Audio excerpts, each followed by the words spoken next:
Boys and girls, muito good evening, quase aquele boa tarde com início de noite, por isso que eu estou aqui nos despedindo da tarde maravilhosa, tudo bom? Patrícia Santos, grande Marlene marcando presença e dizendo o áudio aqui tá ok, que bom Marlene, Elismon Veloso, Baixa Grande do Ribeiro, Hugo Napoleão, Dom Inocêncio, Alvorada do Gurgueia, Pimenteiras 1 e 3...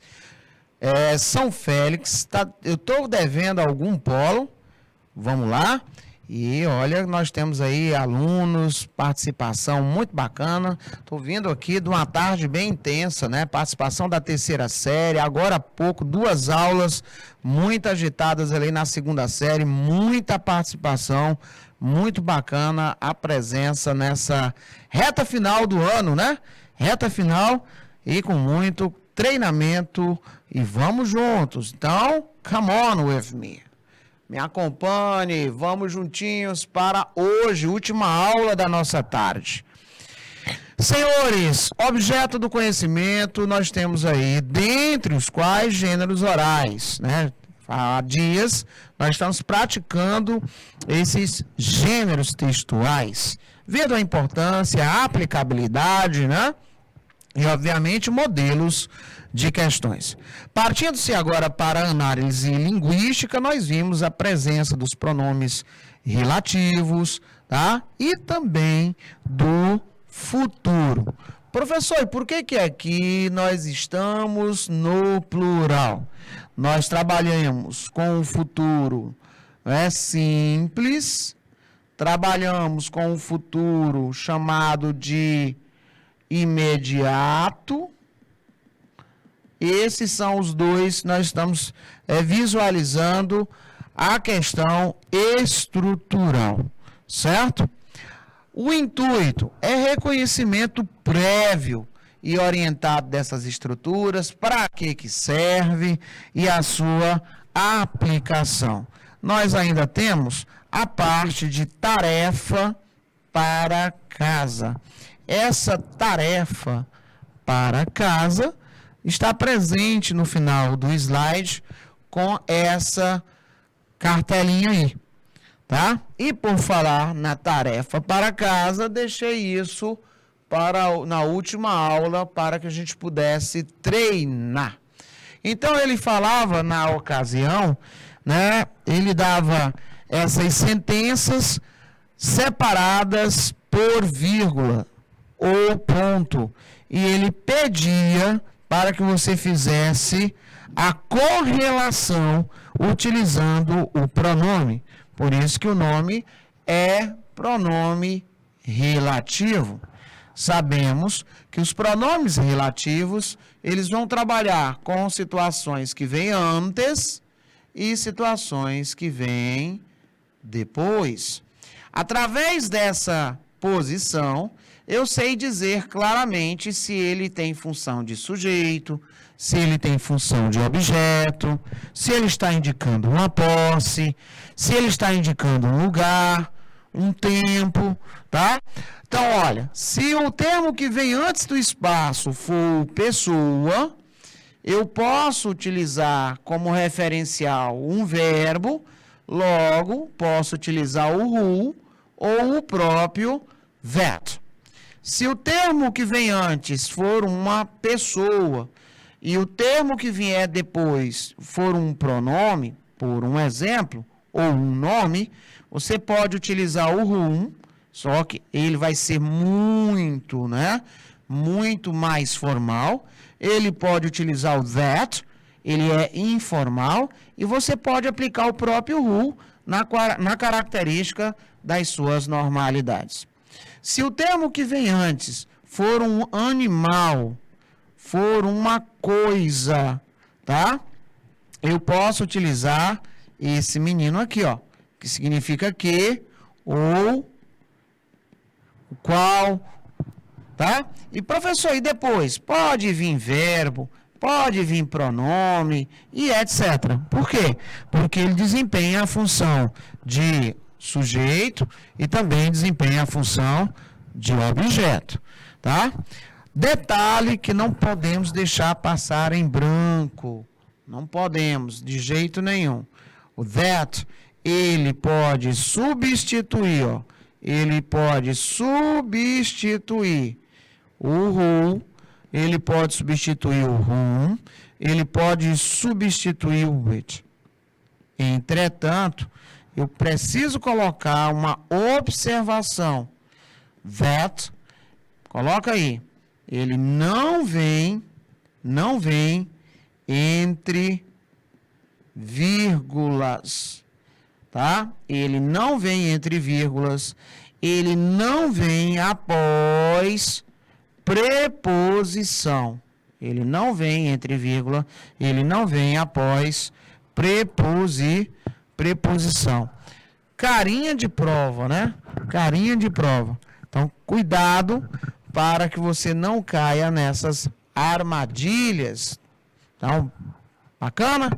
Muito boa tarde, olho d'água, marcando presença. Então, na resolução da questão de vocês, vocês iriam no lugar do ponto, né? Do lugar do ponto, só agregar that, e ele estaria fazendo esse processo de interligar, né? De ligar essas duas estruturas. Alright?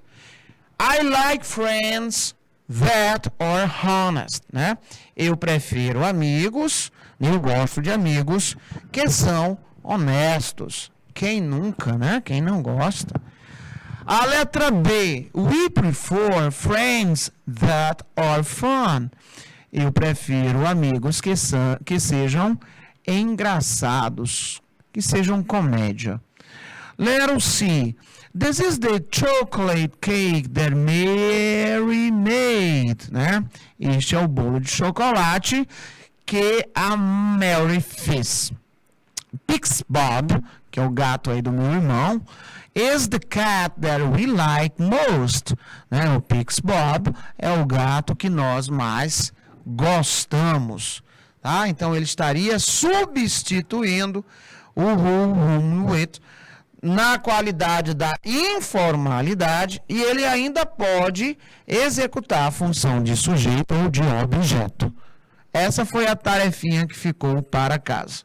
Bom, em termos de futuro, nós trabalhamos com estruturas. E professor, por que nós estamos trabalhando com estruturas? Foi a pergunta que me fizeram hoje à tarde. Certo? Então, por quê? Por que hoje à tarde me disseram isso? Simples. Porque eles pensam que na língua inglesa nós temos, adivinham o quê? Desinência. Nós não temos, senhores. É diferente, por exemplo, das línguas neolatinas, né? Ó, quando eu vou ministrar aula de espanhol, a gente vai trabalhar, por um exemplo, tempos verbais. Lá eu vou mostrar como é que é a estrutura de um tempo, né? Eu vou colocar dentro dessa estrutura o reconhecimento lá do verbo regular, vou mostrar o que é um radical, uma raiz, tá? A preservação dessa raiz, acrescentando a desinência. Desinência é essa que vai mudar, né? Se é uma desinência da primeira conjugação, da segunda conjugação, da terceira conjugação e, por fim, os verbos ditos irregulares com uma desinência que pode também ser completamente diferente. Por exemplo, se eu tenho o verbo hablar, que é o verbo falar, e eu quero conjugá-lo no futuro simples, né, que é chamado também lá no espanhol. O que eu vou fazer? Eu vou tirar a desinência R, eu vou tirar a terminaçãozinha R, que é um indicador, né, de primeira conjugação. Então, o que sobra, eu vou preservar. Não. Adivinha o que é que acontece? Eu vou pegar o verbo regular, vou sustentá-lo no infinitivo, ou seja, ele vai terminar em AR, ER ou IR, e aí eu vou acrescentar uma desinência. Por exemplo, o verbo hablar, eu não tiro nada, eu só acrescento. Então, ficará hablaré, hablarás, hablará, e assim sucessivamente. A mesma coisa não acontece com verbos irregulares. Por exemplo, o verbo tener, ele muda o seu radical para tendre. Aí é que eu chego com a desinência. Tendré, tendrás, tendrá, tendremos, tendreis, tendrão. Esquece tudo isso, porque aqui no inglês não funciona assim. Eu vou pegar uma estrutura, dentro dessa estrutura eu tenho que lembrar que, para falarmos do futuro simples na língua inglesa, eu tenho que fazer o uso de um auxiliary, um auxiliar. E esse auxiliar é o famoso will. É o will que a gente chama na intimidade, tá? Por conta do que, professor? No inglês nós não temos essa desinência que eu terminei de mostrar para vocês algumas variações, por exemplo, no espanhol, certo? Aqui não. Na forma positive, ou seja, na forma afirmativa. Eu vou apenas acrescentar o modal will mais o verbo e o repetir da sentença, me garantindo aí o futuro. Na negativa, como é que eu vou proceder? Eu posso colocar o will not e posso também colocar a sua forma abreviada, que seria assim, ó, won't. Se eu quero fazer uma question, basta tão somente trazer o will para antes do sujeito, vou repetir até o sinalzinho de interrogação, tá? Will you invite me next time? Você vai me convidar na próxima vez? Olha aí, uma frase simples utilizando o simple future. Então, o que é que consagra a existência desse tempo verbal? Consagra apenas, né, o feitio estrutural. Eu tenho uma estrutura. E qual seria ela? Forma afirmativa, sujeito mais o auxiliar will. Sujeito mais o auxiliar will. Pronto. Falou de will, você vai lembrar disso. Outro detalhe, esse want aí. E tem mais uma informaçãozinha. A abreviação vai ser sujeito apóstrofo LL. Tá? Sujeito apóstrofo LL também é tratar do auxiliar abreviado. Pronto. Então, todas as vezes que os senhores visualizarem a presença, né, desse will, esse W-I-L-L, você vai estar dizendo assim, ei, na minha língua portuguesa, eu tenho que pegar aquele verbo e acrescentar uma desinência de futuro. Porque esse é o jeito de fazer o futuro aqui, né, usando como referência o English Language. Tá? Agora nós vamos ver os itens aqui em exemplificação. Nós temos o item 1, o item 2, o item 3, tá? 6, 7, 8, 9 e 10. Vamos verificar quais são essas traduções? Vamos lá? Qual seria o item numérico responsável por colocar assim, ó? Ela fará isso de novo. Ela fará isso de novo, ou ela fará isso novamente. Então, qual seria o item responsável por essa tradução? Ela fará isso de novo, ou ela fará isso novamente?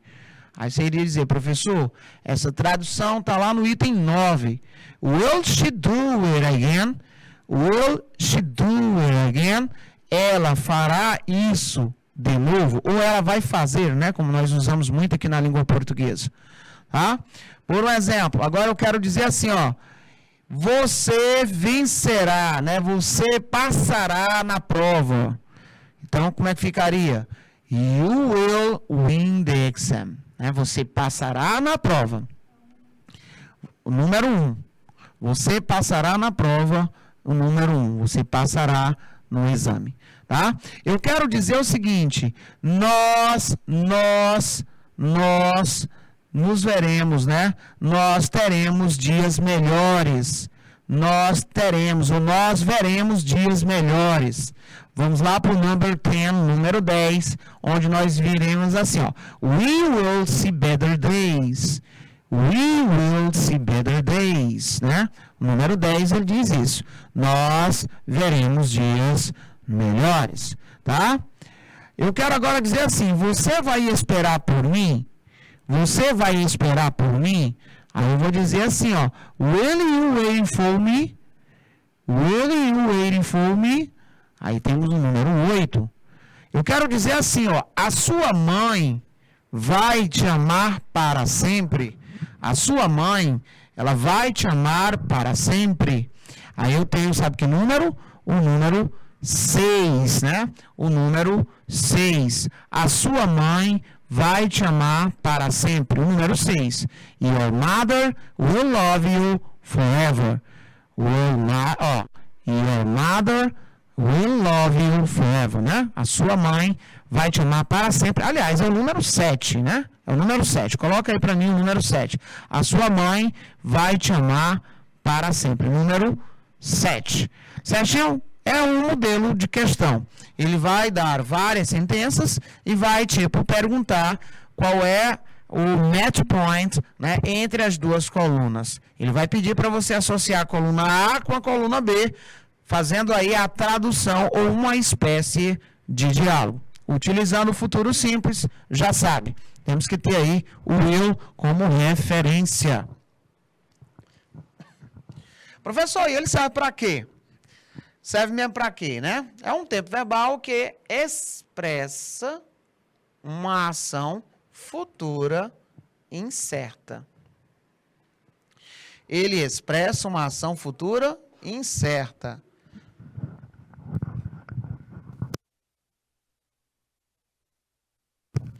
Ele expressa uma ação futura incerta, não planejada, transmitindo ideias, fatos e decisões recém-tomadas. Vamos pelo passo mais fácil. Você estava aqui de boa e terminou decidindo algo de imediato, naquele momento. Então, você vai usar o will. Né? Eu irei para o shopping, vou para o shopping mais tarde. Aí você usa esse will. Por quê? Não estava nada programado, é uma coisa que ainda pode ser e pode não ser, então, futuro especulativo, você utiliza o will. Tá? Outro detalhe é quando você faz uma promessa. Olha, amanhã eu trarei, I will bring you, né? Eu trarei para você os seus livros, o seu dinheiro, né? O seu videogame, né? O PlayStation 5 que eu peguei emprestado ano passado, por exemplo. Tá? Eu posso também utilizar o will para expressar situações projetadas para um futuro, um sonho. It's a wish, é um desejo, né? I will visit London, I will see United States of America. Eu vou viajar, eu vou ver, eu vou visitar, tá? É algo que não é programado, é uma aspiração futura. Tá? Então, ele também pode indicar essas expectativas futuras, essas promessas. Bem, verdade é que ele traz um requinte de incerteza, algo não planejado. Tá?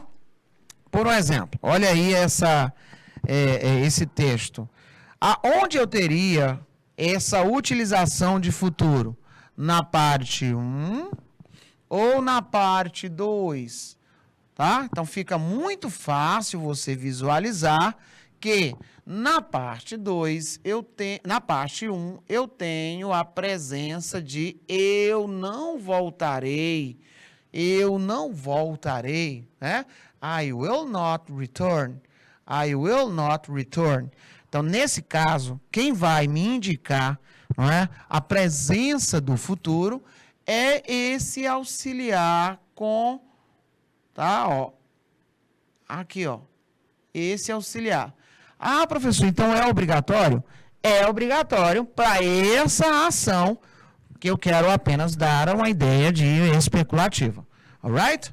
Então, vamos aqui que o will versus going to. Bom, tudo aquilo que tem o going to, que é aquele G-O-I-N-G, T-O, going to, ele é um futuro e um futuro na linha do mais programado. Então, vamos lá. Se eu tenho um futuro que é só especulativo, algo projetado para lá para frente, que pode acontecer, pode não acontecer, tá? Eu falei só por falar, aí eu uso o will. Mas, se eu quero demonstrar para você que está me ouvindo que é algo que eu programei ou que está prestes a acontecer, eu vou usar o going to. Tá? Então, I'm going to visit my aunt next Friday. Eu quero mostrar que eu estou, né, programado, planejado para que na sexta-feira próxima eu vá visitar alguém da minha família, no caso a minha tia. Tá? Então, I'm going to visit my aunt next Friday. Se eu digo apenas I will ou I'll, eu estou dizendo algo especulativo. Algo que é apenas um desejo, uma aspiração futura. Programação não tem. Eu falei aqui algo com projeção futura. Certinho até aqui? Então, dentro dessa perspectiva, qual é o mais perigosinho de ser utilizado? O going to. Por quê? Porque para termos essa estrutura, eu preciso, antes dele, do auxiliar, que pode ser am. Is ou or.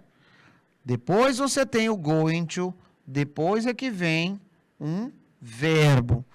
Já o will, não, ele é direto. Ele vai vir conjugado direto com o verbo, esse verbo na sua forma base. E o que seria isso? É um verbo sem o indicador de to. Olha aqui, ó. Auxiliar, going to, verbo. São necessárias sempre 3 partes. Então, numa prova, apareceu sentenças com will ou com going to, ele pode sim questionar qual foi a intenção comunicativa. Ei, o autor do texto, da música, sei lá, né? Ou o personagem fulano de tal, ele fez uso da estrutura destacada com a intenção comunicativa de. Aí você vai olhar se foi com will, indicar uma ação projetada para o futuro. É uma ação incerta, é uma especulação futura. Se foi com going to, você vai lá nas alternativas A, B, C, D e E, onde tem assim, né, que o personagem, o autor, fez uso da estrutura em destaque para indicar uma ação programada futura, uma ação mais certa, ou uma ação que está prestes a acontecer. Está na... é o futuro imediato. É como se você fosse ver a pessoa fazer, né? Porque esse going to, a tradução dele ao pé da letra é justamente esta, indo para. Alright? Bacana? Lindo, né? Vamos agora para a próxima estruturação. Bom, vimos 2 estruturas, will e going to. Tá? Muito tranquilo de ser utilizado. Olha, que também eu posso ter essa estrutura mais informal. Olha aqui, gonna, no lugar de going to. Tá? Isso aqui é a mesma coisa que está dizendo a going to, é o gonna. Ele é informal, tá? Coloca aí. Tá? I know I'm not going... I'm gonna like this. Eu sei que eu não vou gostar disso. É o que diz essa frase aí. I know I'm not gonna like this. Eu sei que eu não vou gostar disso. Eu tenho certeza que eu não vou gostar disso. Certo? É mais certíssimo. Praticando agora um pouco isso dentro da perspectiva de texto. Bom, quando você traz texto, a primeira coisa que você deve se questionar é sobre... em que pé de atuação ele quer que você trabalhe. E quem vai te dizer isso é a questão, certo? Pessoal de Dom Inocêncio, de Elesbão Veloso, Jacobina, Jeromênia, Pimenteiras, São Félix, né? Nós temos que saber, porque senão você vai apenas fazer uma tradução. E aí ele fala que os britânicos, eles propõem, olha aqui, os meus amigos me ajudando, são chamados de palavras transparentes, palavras que a sua grafia é muito semelhante à língua portuguesa e tem a mesma tradução, o mesmo sentido, né? Então, britânicos propõem regulação, né, de todas as criptomoedas, né? que são aquelas moedas digitais. E aí nós temos um texto extraído deste correspondente da Reuters, né, dia 27 de outubro, lá de Londres. Tá? O último acesso, 2 de novembro de 2022. Pergunta que não quer calar. Esse texto, ele é uma notícia que aborda principalmente que aspecto? A necessidade de regulamentação específica para moedas digitais. Então, você iria, né, já fazer a interligação, já iria dizer, criptomoedas digitais, eu já li sobre isso, já vi meu professor em outras áreas, em outras situações falando isso. Então, ele vai querer saber se você é um aluno que está atualizado de Brasil e de mundo, tá? A iniciativa britânica para a regulamentação de criptoativos. Então, lá, a partezinha final, nós não temos criptomoedas, mas criptoativos. A discussão acerca dos benefícios de ter moedas digitais e a verificação da cobrança de impostos em cima de de moedas digitais. Só pelo título, você já tem condições de saber que é a discussão acerca dos benefícios de ter moedas digitais. Certinho, senhores? Bacana. Então, vamos aqui, olha só, essa discussão, né, colocado aí por todos aqueles da área do Reino Unido que estão, né, no Ministério dos Serviços Financeiros sobre uma lei, né, vislumbrada aí pelo parlamento, que com certeza precisa passar, vai passar. E aí tem o nome do Andrew, que é o cidadão aí que está responsável, né? E ele fala sobre essas possibilidades, né? Possibilidades sobre o mercado voltado para essa ala. Bacana, senhores? Então, muito legal esse texto. Resposta correta, letra C de carambola. E vamos para a frente. No trecho, e ele deixa bem claro, ele trabalha com que tempo verbal? Olhe, agora ele quer que você tenha o reconhecimento da estrutura. Ele quer que você pegue um texto em específico, um trecho, e analise a sua estrutura. Se é uma estrutura de presente, se é uma estrutura de passado, se é uma estrutura de futuro simples ou até mesmo de futuro imediato, tá? Vamos deixar aí, querida diretora, 2 minutos na tela, por gentileza.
Prontos? Vamos lá. Nós fizemos o levantamento de duas estruturas.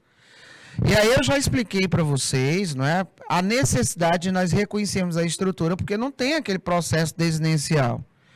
Eu vou ter sempre um sujeito, vou ter um auxiliar, tá? Nós vamos ver duas situações onde tem sujeito e verbo. Ou é presente ou é passado. Já reconhece isso através direto do verbo. Saiu daí, eu já preciso utilizar, não é, a situação de auxiliares. No presente e no passado, tem auxiliar também? Tem. Só ele vai estar presente na negativa e na interrogativa. Na afirmativa, never, nunca. Bom, quando ele pegou o fragmento lá do texto, aí disse assim, olha, no trecho, botou, né? Aí ele disse, pode-se identificar qual tempo verbal e qual a intenção comunicativa, ou seja, a função. Esse tempo ele é utilizado para o quê? Então, são duas perguntas em uma. Ele quer saber se você conhece a estrutura e para que essa estrutura serve. Então, pay attention, guys. Quando você veio aqui, ó, a draft lobby for parliament there will. Olha o rapazinho aqui, ó, will. Tá? Olha o will, que certamente, né, ó, é quase certo que ele passará. Olha o will. Esse rapaz, ele é responsável por me indicar o futuro simples. Então, anota aí, tá? Vamos lá verificar aqui comigo o seguinte. Se for futuro imediato, você vai ter am, você vai ter o is, or, depois você tem o going to, depois você tem o verb, e esse verb lá na base, né? Pronto. Esse aqui é a estrutura que eu terei quando formos trabalhar o futuro próximo ou futuro imediato. Alright? Na questão, ele utilizou o will. Pode observar que não tem nada de going to, tem apenas will. Sendo assim, ele está trabalhando com o futuro e trata de ações especulativas, ou seja, uma especulação de uma ação que poderá ocorrer no futuro. Não é muito certo. Ele tem a esperança, o desejo que este projeto passe lá no Reino Unido. Alright? Futuro simples. Coloquei lá no slide anterior o futuro imediato, tá? Professor, e o presente e o passado? Gente, sujeito mais o verbo, esse verbo base, tá? Mais o complemento.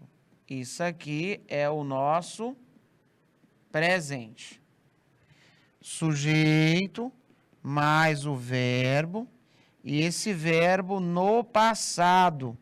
Passado esse que pode ser regular ou irregular, tá? Quando você chama de regular, ele tem a terminação ED. Quando você chama de irregular, ele tem uma forma própria, tá? Vamos aos exemplos. Exemplo, o verbo gostar de, like, o passado dele é terminado em ED. Olha aí, um verbo irregular. Um verbo irregular, o verbo see, tá? Que é o verbo ver, o passado dele só, ou seja, tem uma estrutura SAW, uma estrutura SAW, né? Só. Ele não é terminado em ED, mas eu sei que ele é irregular por conta da sua terminação atípica daquele jeito. E aqui nós estamos com a forma afirmativa, pois a partir da negativa, você vai utilizar auxiliares do, das para presente e did, é o did, né, que a gente chama na intimidade, para o caso de passado. Alright? Agora ele diz assim, no trecho, ele pede a mesma situação, né, e que você faça o reconhecimento, não é, da estrutura que foi utilizada. Tá? Vamos tentar novamente? 2 minutos na tela, por gentileza.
Me back. Bom, ele pegou o trechinho, extraiu lá do, né, do texto. E aí ele disse, pode-se transformar o tempo verbal em questão para o futuro imediato utilizando. Bom, primeiro passo é olharmos para a partezinha original e verificar quem é o verbo principal. Então, quando ele diz the bill, né, a conta, né, e etc., tem várias traduções, e aí ele colocou esse explicativo aqui, pulou diretamente para gives. Esse gives está com esse S, que é uma flexão essa que somente existe na terceira pessoa do singular, forma afirmativa. Então, terceira pessoa do singular, forma afirmativa, no presente simples. Então, você vai ter essa flexão, que a regra geral é S. Nós temos uma regra e 2 exceções. Qual é a primeira exceção? Verbos terminados em Y, mas que antes do Y veio uma consoante, você vai trocá-lo por IES.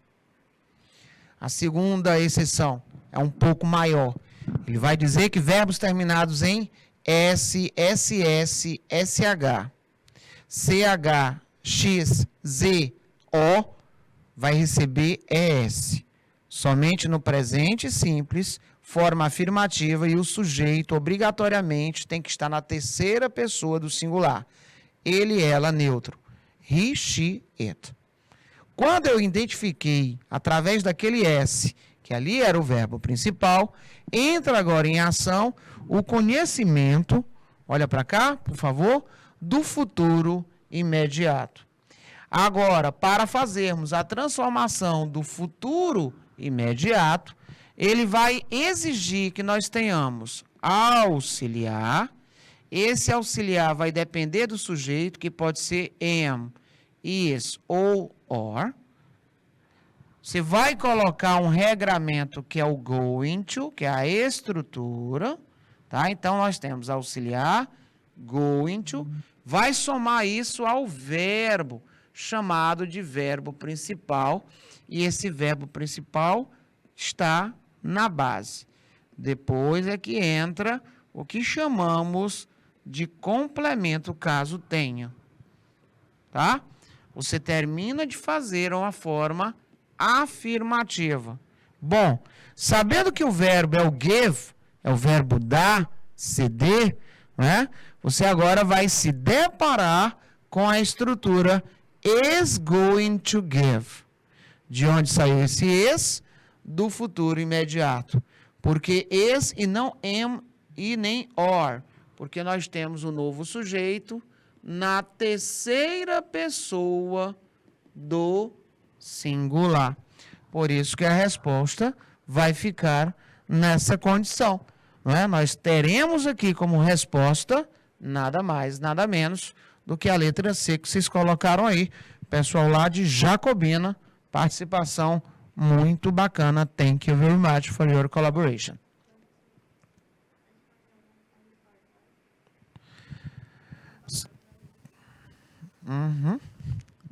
Vamos lá novamente. Again.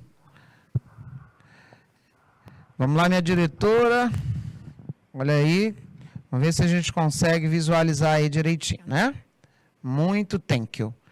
Olha, aqui nós temos um gênero muito utilizado, que é a nossa famosa tirinha. Não é assim? Temos a tirinha. Professor, mas será o que é que ele vai pedir? Bom, é isso que você vai agora. Identificou o gênero textual, vai direto na questão. Ele diz assim: explique a comicidade da tirinha da Mafalda.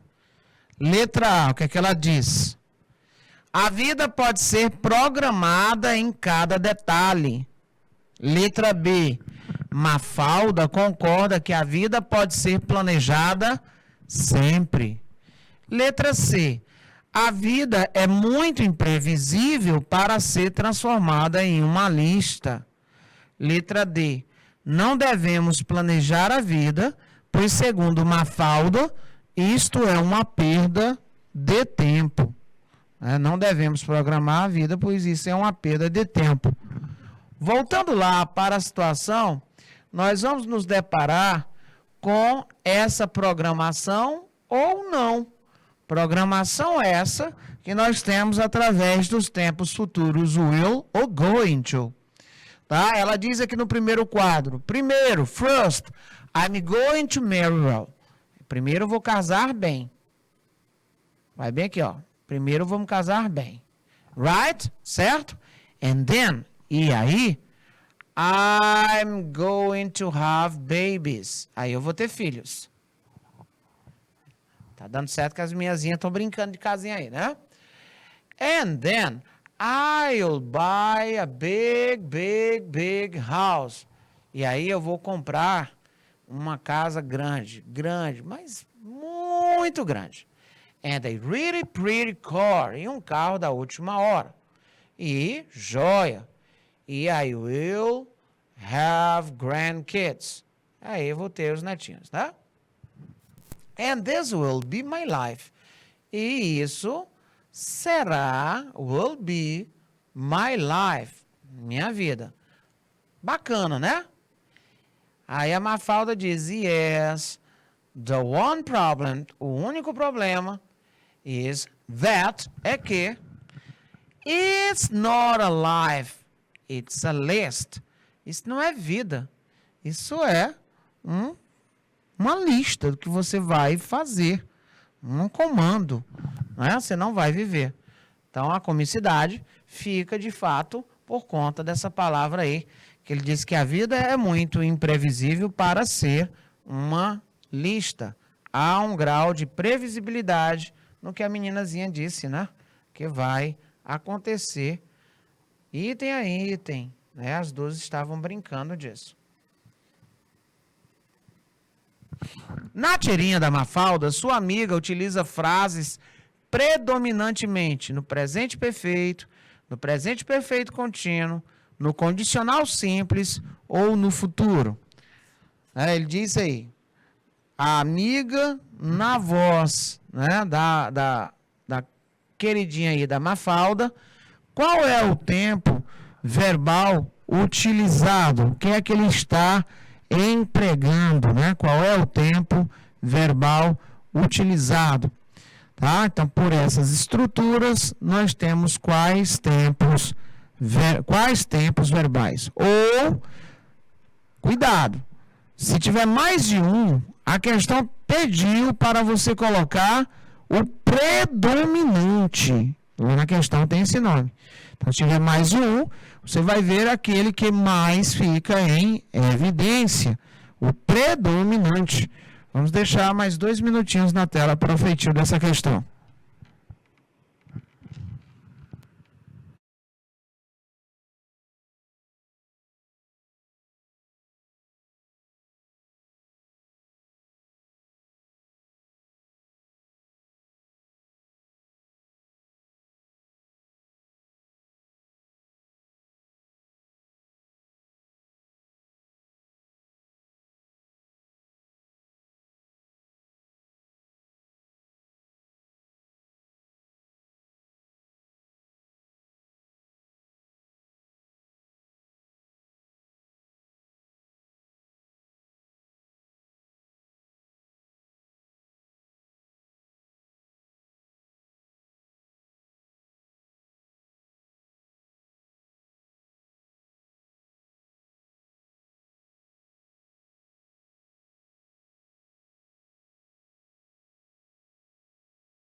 Não forget da estrutura. Olha lá o nomezinho going to, né? Não podemos esquecer da estrutura. Olha lá o going to. Olha lá o going to. Tudo certo, minha diretora? Going to. Bom, aqui ele falou de predominância, né? Olha lá. Então, tem o going to aqui. Going to aqui. Certo? Mas, só acabou aí os dois programados. Vamos marcar de outra cor para ver quem se repete. Nós temos o will. 1, 2, 3, gente. Então, o predominante é esse com o will. Agora, nós vamos lá na questão. Na tirinha da Mafalda, sua amiga utiliza frases predominantemente, ó, predominantemente. Futuro simples, tá? No caso aqui, ele disse apenas futuro, vai ser a letra D. Bom, presente perfeito, lembre-se daquele tempo verbal com have ou mais um verbo principal no particípio passado. Presente perfeito contínuo, aí você vai ter have been mais verbo com ing. Condicional simples, você tem um auxiliar, que é o will, o would, né? Que é condicional, o would, W-U-L-D, mais um verbo, e esse verbo base, tá? Auxiliar, verbo base. Então, resposta correta, letra D de futuro. Resposta correta, letra D de futuro.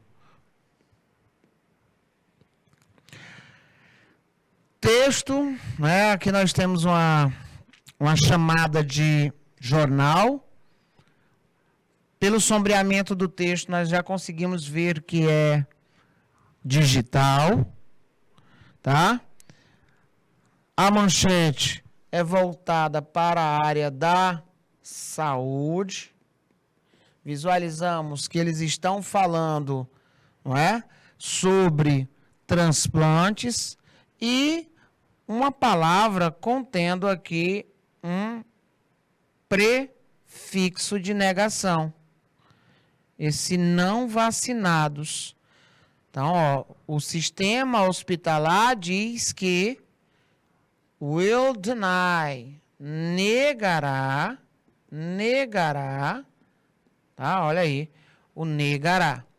Cuidado para não confundir com a terceira pessoa do plural. Negarão ou negaram. Cuidado que é uma pegadinha que sempre fazem e é muito comum, até mesmo por conta de um erro, não é, da própria língua portuguesa. No inglês não é, porque não tem essa desinência. Nós vamos aí à estrutura. Então, esta é uma manchete de um dos mais famosos jornais norte-americanos. Qual a informação central do texto? Qual a informação central do texto?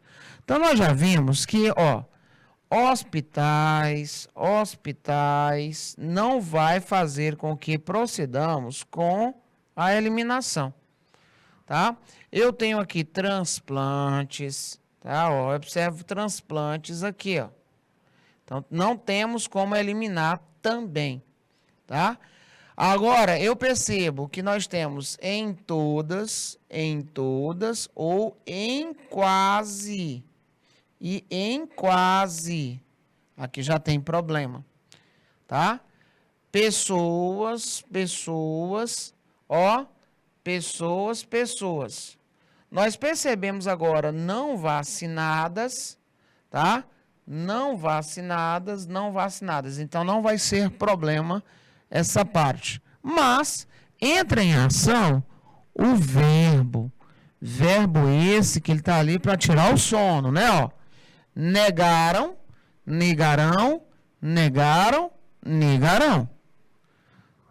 Aqui, para quem tem um probleminha, né, com a língua portuguesa, vai errar essa questão por conta de dois fatores.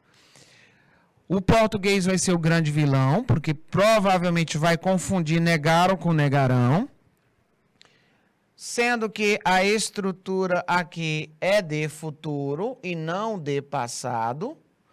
E a outra coisa que ficou claro, que não vacinados, mas nós temos uma palavrinha aqui chamada de almost, all situations, né? Em quase todas as situações. Olha lá, quase é a palavra da vez. Quase, tá? Ó, quase. Sendo assim, nós temos, né, em todas as pessoas. Nós temos em todas as pessoas, não. Em todas as pessoas, não. Em quase e em quase todas as pessoas, tá? O que é que está diferente agora é o Negaram ou negarão.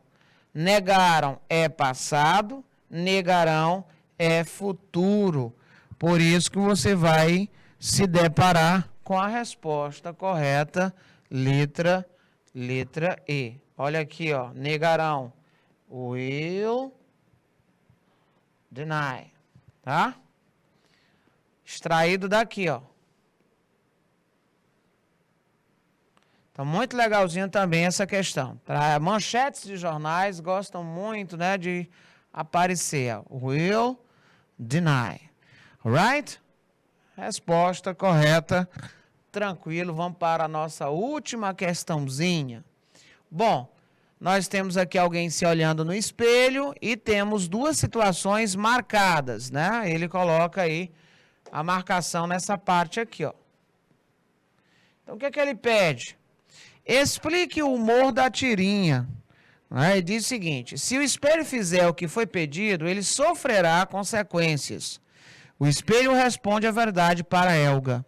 Helga quer saber somente a verdade do espelho. E o espelho mágico responderá somente depois. Tá? Ele diz assim: espelho mágico na parede. Who is the fairest of them all? Aí ele diz aqui, ó. They say the truth will. Tá aqui. Futuro. Tá? Olha o will lá na situação. Mas, se eu disser a verdade, aí ele está pensando, ó. I will get broken. And someone will have 7 years bad luck. Eu serei quebrado e alguém vai ter 7 anos de azar. Então, pela utilização da sentença, diz que se o espelho fizer o que foi pedido, ele, olha o futuro, sofrerá as consequências. E qual é a consequência? De ser quebrado. E é isso, that's all, folks. Por hoje é só. Te encontro aí na próxima segunda-feira com mais modelo de questões para você aqui na primeira série. Thank you very much. See you around.